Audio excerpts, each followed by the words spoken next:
Do I have weakness? I am nothing but weakness. I'm not naturally strong or fast or flexible. I'm certainly not the smartest person in the world. I get emotional over stupid things. I eat the wrong foods. I don't sleep enough. I procrastinate and I waste time. I care too much about meaningless things and not enough about important things. My ego is too big. My mind is too small, often trapped inside itself. Now, all that being said, I have a saying.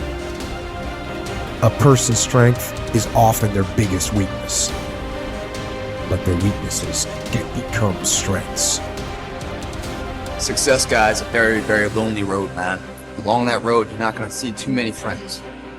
You see your shadow most often. You got to trust in the heart of hearts. Inside what you're doing, what you believe in is a worthy cause, a winnable fight. I wish I could tell you you're tired, go take a break. I wish I could tell you tired, rest for a year. I wish I could tell you that it's gonna get easier. I wish I could tell you it's gonna get easier. I wish I could tell you that if you just keep going, it's gonna get lighter. I dare you to take a stand today to say no more. I will no longer accept this for my life. I dare you to take action today. I dare you to write your goals down and get someone to hold you accountable. I dare you to hold yourself accountable. I dare you to give up everything that is keeping you from your dream, to say no to all the negative influences. I dare you to pick up a book instead of a drink. I dare you to work harder than you think you did yesterday. I dare you to prove them wrong. I dare you to prove yourself right. I dare you to stand up as a man or as a strong woman, as whoever you are, and declare that you are going to claim a bigger and better life for yourself. When you get to the point where enough is enough, when you get to the point where it hurt real bad, when you get to the point when it's over, when they're tired, when they're frustrated, when they're ready to give up, when they spent their last dime, that's when they get started. But what you cannot do is you cannot quit during the process. You cannot give up because it ain't what you see. You cannot give up. Pain is there to make you better. Without struggle, there can be no victory. And let me tell you, when you've been through pain, when you've fought for where you are, you ain't gonna let anyone take away what you got. When you've earned it and paid your dues and suffered and failed, been hurt and been down, and you get back up, when pain and struggle comes to face you again, you look it in the face and stand it down. Because you've been through too much. You're too strong now. Everything that has happened to you up until this point has made you who you are. And it will continue to mold you into who you will be. How do you overcome the suffering of life? Be a better person. That's how you do it. Well, that's hard. It takes responsibility. And I think, if you said to someone, you want to have a meaningful life? Everything you do matters. That's the definition of a meaningful life. But everything you do matters. You're going to have to carry that with you.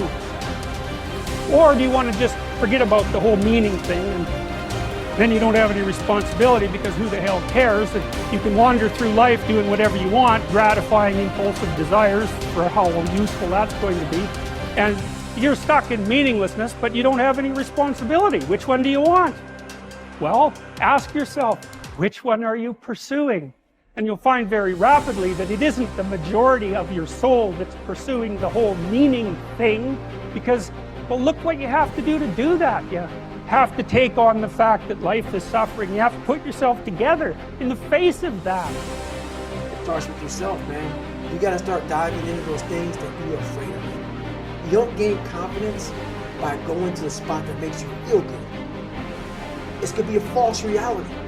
And the second life gives you that challenge, all you want to do is go back to what made you confidence, or what gave you confidence, is that happy spot. Now, what gives you confidence, what gave me confidence, was spending years at a kitchen table trying to learn how to read and write on my own, realizing I can't learn the way you learn. I can't, but I can learn.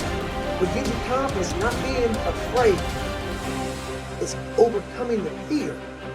I used to stutter severely bad. So right now, I don't know how many people are gonna watch this. You know what gives me confidence?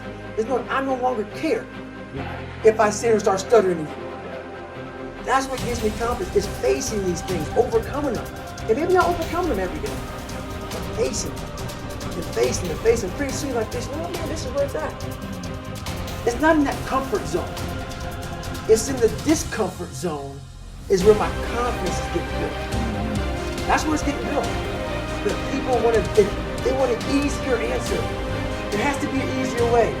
It's not. I'm sorry. I searched for it my entire life. I did. I lied. I did everything. And I still felt empty.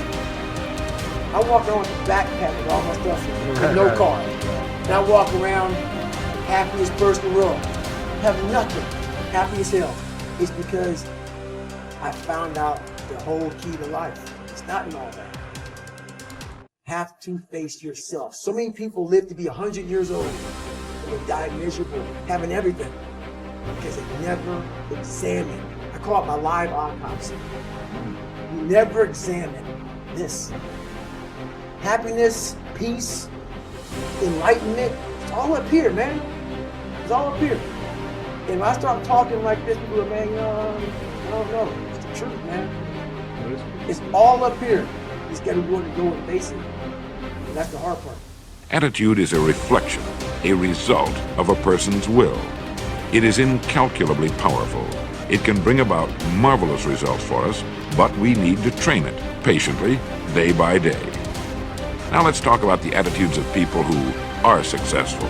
The top 5% of the people who go sailing through life from one success to another and who, even when they fail at something, shrug it off and head right out again. No matter who the person is or what he does, men and women in sales, business executives, people in all the professions, wives and mothers, students, top people in the armed forces, public servants, men and women in the service of religion, working men and women in all fields of endeavor, wherever you find a person doing an outstanding job and getting outstanding results, you will find a person with the right kind of attitude. These people take the attitude toward themselves that they can accomplish what they set out to accomplish, that there's no good reason on earth why they can't be competent, successful. They have a healthy attitude toward themselves and, as a result, toward life and the things they want to accomplish. And because of this, they achieve some remarkable things, and they come to be called successful, outstanding, brilliant, lucky, and a lot of other things. They're quite frequently no more brilliant or outstanding than the majority of the people by whom they're surrounded. But they did develop the right attitude, and they found their accomplishments not too difficult, and many times surprisingly easy, simply because it seems that so few are really trying, really believe in themselves.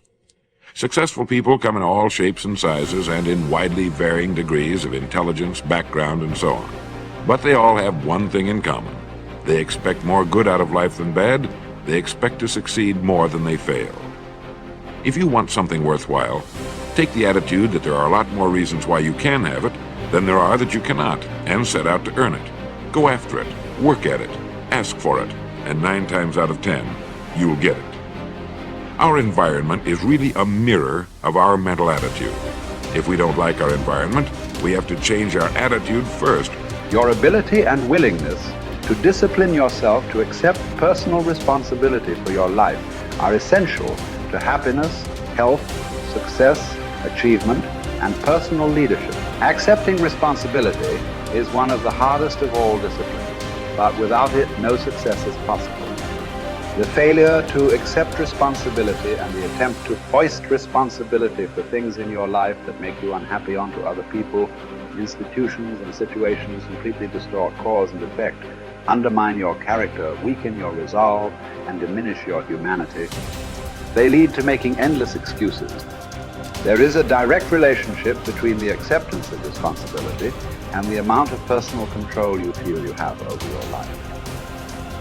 This means that the more you accept responsibility, the greater sense of control you experience. There is also a direct relationship between the amount of control you feel you have and how positive you feel. The more you feel that you have a high sense of control in the important areas of your life, the more positive and happy you are in everything you do. When you accept responsibility, You feel strong, powerful, and purposeful. Accepting responsibility eliminates the negative emotions that rob you of happiness and contentment.